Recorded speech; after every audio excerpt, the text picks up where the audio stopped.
শুভেন্দু অধিকারী উনি সবচেয়ে বড় পাকিস্তানের এজেন্ট হিসেবে কাজ করছে।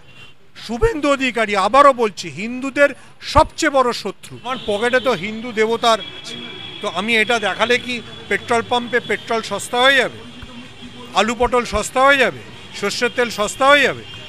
হিন্দু হিন্দু ভাই ভাই বলে হিন্দুদের জন্য বিজেপি কি করেছে? কটা হিন্দু চাকরি পেয়েছে? পাকিস্তান চায় ভারতবর্ষের মধ্যে সাম্প্রদায়িক বিভাজন হোক, সেই জন্যেই পাকিস্তান বেছে বেছে হিন্দু পর্যটকদের হত্যা করেছিল।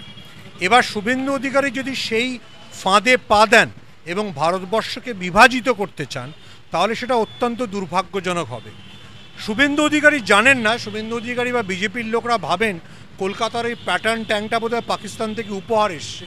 ওটা 1965 যুদ্ধে আব্দুল হামিদ, যিনি পরমবীর চক্র পেয়েছিলেন, তিনি একটা জিপের উপরে রাইফেল বসিয়ে 13টা প্যাটার্ন ট্যাঙ্কে ধ্বংস করেছিলেন।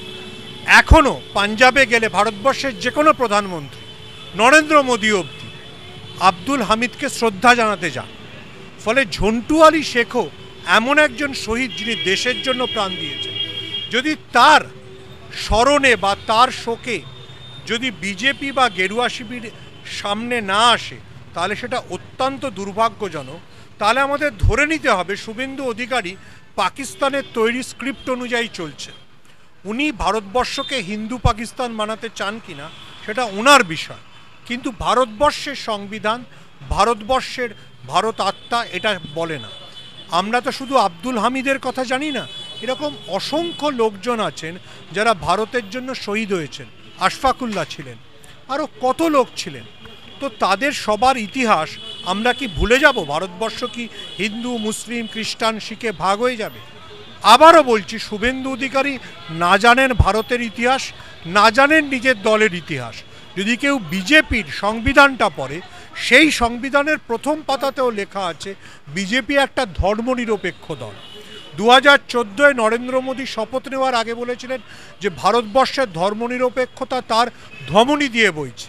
তো আজকে একজন মুসলমান, তিনি সৈন্য, তিনি যখন দেশের অখণ্ডতা রক্ষা করতে গিয়ে প্রাণ দিয়েছেন, তখন তাকে ভুলে যাওয়াটা আসলে দেশের সংবিধানকে অপমান করা। এবং শুভেন্দু অধিকারী, আবারও বলছি, উনি সবচেয়ে বড় পাকিস্তানের এজেন্ট হিসেবে কাজ করছে। উনি পাকিস্তানের এজেন্ট না হলে পাকিস্তানের এই বিভাজনের রাজনীতিতে তো উনি পা দিতেন না। উনি পাকিস্তানের এজেন্ট বলেই একজন মুসলিম সেনানীর শপথে মানে তার স্মরণে মালা দিতে যান। আমার পকেটে তো হিন্দু দেবতার আছে, তো আমি এটা দেখালে কি পেট্রোল পাম্পে পেট্রোল সস্তা হয়ে যাবে, আলু পটল সস্তা হয়ে যাবে, সর্ষের তেল সস্তা হয়ে যাবে? হিন্দু হিন্দু ভাই ভাই বলে হিন্দুদের জন্য বিজেপি কি করেছে? কটা হিন্দু চাকরি পেয়েছে? সুকান্ত মজুমদার বলুক কটা হিন্দুর চাকরি পেয়েছে, দিলীপ ঘোষ বলুক যতদিন এমপি ছিলেন কটা হিন্দুর চাকরি হয়েছে। ভারতবর্ষে এইভাবে হিন্দু হিন্দু ভাই ভাই বলে কিছু হয় না। শুভেন্দু অধিকারী, আবারও বলছি, হিন্দুদের সবচেয়ে বড় শত্রু। শত্রু না হলে উনি যখন বর্ধমানের কাটোয়ায় দলিতরা মন্দিরে ঢোকার অধিকার পাচ্ছিলেন না, সেখানে গেছিলেন। উনি আসলে একটা উচ্চবর্ণের হিন্দু রাজ কায়েম করতে চান, যেটা আরএসএস চায়। হিন্দু হিন্দু ভাই ভাই হলে উনি তো তালিকা প্রকাশ করতেন যে কতজন হিন্দুর চাকরি হয়েছে, সেটা প্রকাশ করছেন না কেন? এটা বলুন যে হিন্দুদের আধার কার্ড দেখালে গ্যাসের দাম সস্তা হয়ে যাবে।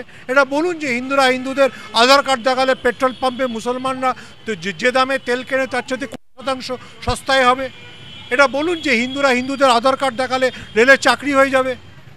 হিন্দু হিন্দু ভাই ভাই কিসের? হিন্দুদের জন্য কিছু কাজ করে দেখান, তারপর তো ভাই ভাই। ওসব শুকনো কথায় চিড়ে ভেজা অনেক দিন বন্ধ হয়ে গেছে। আবারও বলছি, শুভেন্দু অধিকারী সবচেয়ে বড় হিন্দুদের শত্রু, সবচেয়ে বড় বহুরূপী।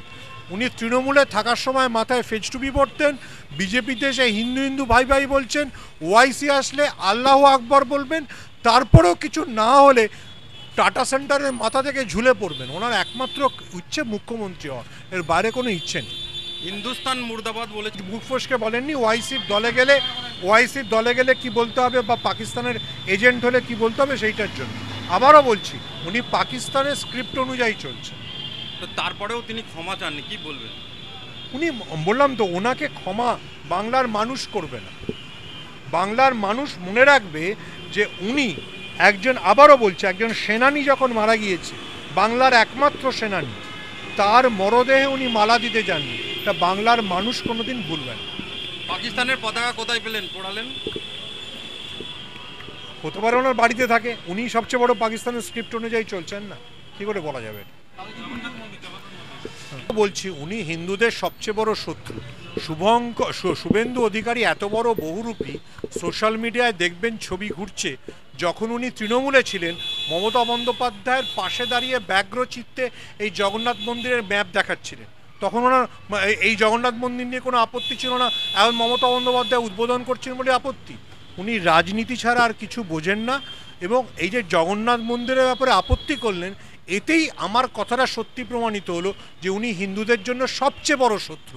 যদি শত্রু না হতেন তাহলে তো রেল যখন ইএমইউ চালানো বন্ধ করে দিলেন তার প্রতিবাদে রেলে চিঠি লিখতেন, কেন লিখলেন না?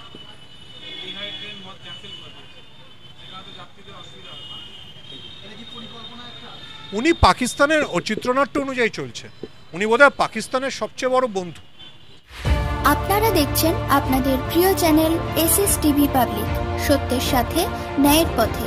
চ্যানেলটি সাবস্ক্রাইব করে যুক্ত হন আমাদের পরিবারে এবং পাশে থাকা বেল আইকনটি ক্লিক করুন।